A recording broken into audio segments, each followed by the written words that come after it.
everybody, this is my submission for the Music Appreciation Project, and today I want to talk to you guys about 3 musical tracks I've chosen from 3 different villains that I absolutely adore in media. Now, some quick disclaimers to get out of the way. Most of these are from games and shows I've watched, and also I am dressed like Shinji Ikari, and I don't know if that's good. But besides that, let's get into the video. 裏切り者だと私がお前と同じ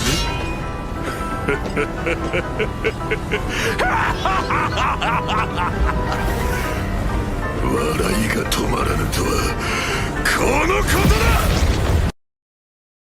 だ Alright, section 1. Lancelot vs. Agravain, Piano Movement for 4 Hands is, I gotta say, it's one of my favorite tracks to come out of Fate Grand Order.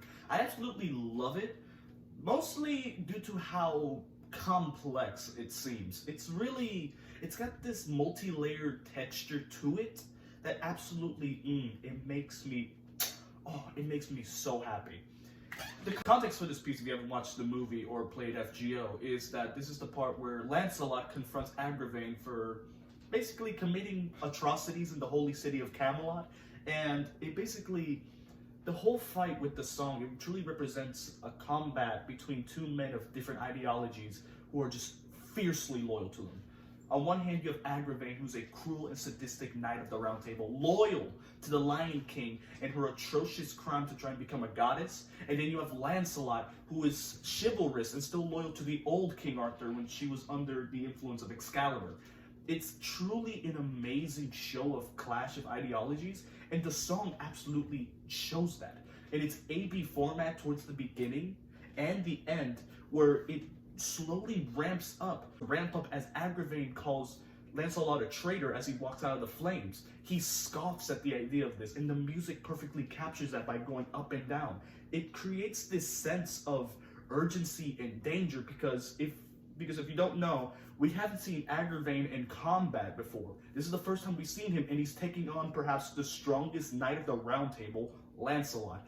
Absolutely wonderful piece, and it's honestly a banger that you should be listening to every single time you're working on assignments. Moving on.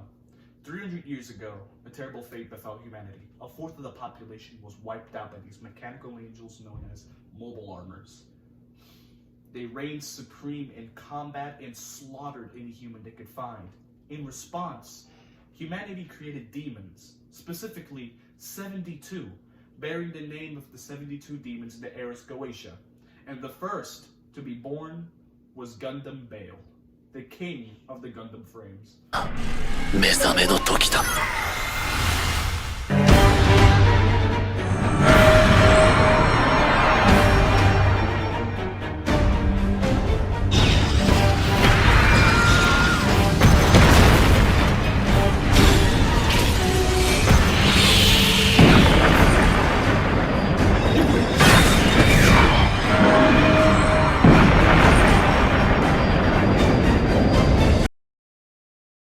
Section 2, Gundam Bale's Resurrection. This musical track and scene is from Season 2, Episode 18 of Mobile Suit Gundam Iron-Blooded Orphans, and we finally get shown who was the first Gundam frame to be built, which was Bale.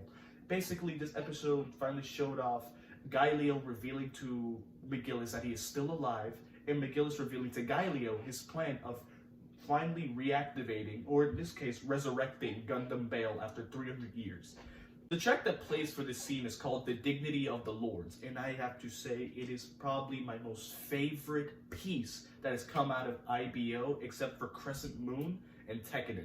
Dignity of the Lords begins to play as Bale's eyes ignite with a fiery red. Keep in mind, this song is very bass heavy and I absolutely adore it. The violin strokes and swipes are equivalent to like drum slamming, and they create this sense of supremacy and demand that Bale deserves and has. The patterns are andante, and the vocals of the chorus seem to be following this AB format as it repeats.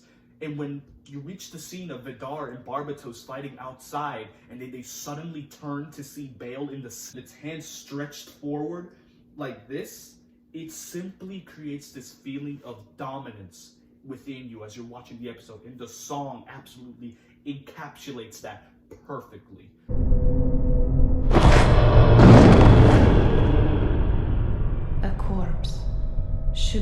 best well alone.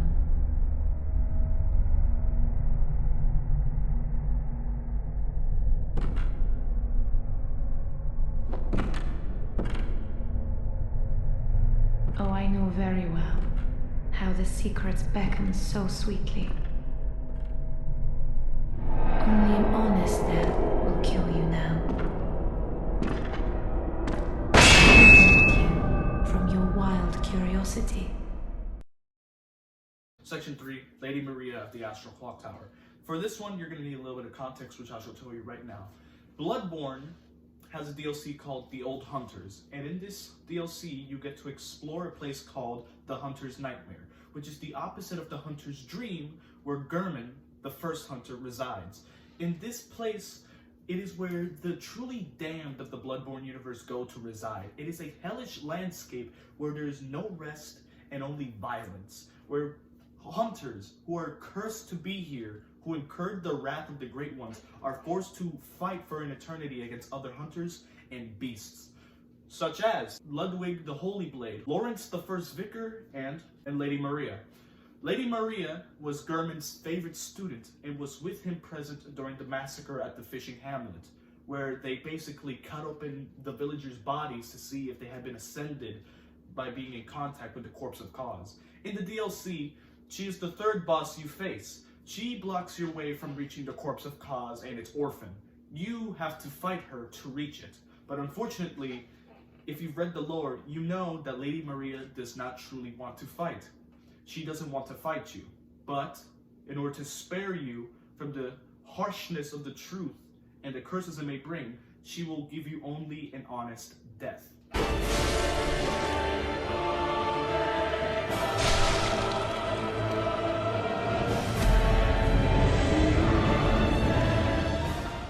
The temple for Lady Maria is Adagio, but as you continue to listen to it, it ramps up with the clock chimes. The clock chimes are a perfect example of musical imagery. Each time you listen to it, it chimes back and forth, and you get this vivid image of a clock, specifically a grandfather clock. You see its anchor swinging back and forth. That's what you see every single time. And then eventually it will reach a point where it becomes forte, and that's when the chorus comes in. And it becomes a very bassy track where the chorus is rising up and down in pitch, and it creates this feeling of dread, and essentially you're terrified during this, because eventually in the boss battle you will hear the chorus going up and down in pitch, and then suddenly she will stop. She will go do her animation of stabbing herself in the stomach and releasing her royal blood. And that's when the music continues to rise in pitchness and bass. And that's when you know that it's getting real bad. The song itself is absolutely amazing, and it's extremely emotional if you know the lore of Bloodborne. Specifically that Maria she really is sick and tired of living, and she wants to rest, but she can't. And she feels like she has a responsibility to not let anyone go down the path that she went with Gehrman. It's truly beautiful, and I simply haven't been able to find another song that truly has this much emotion packed into it while sounding terrifying, frankly. And absolutely, it's a beautiful piece. And that's the end of my video, and thank you. I hope I get a good grade.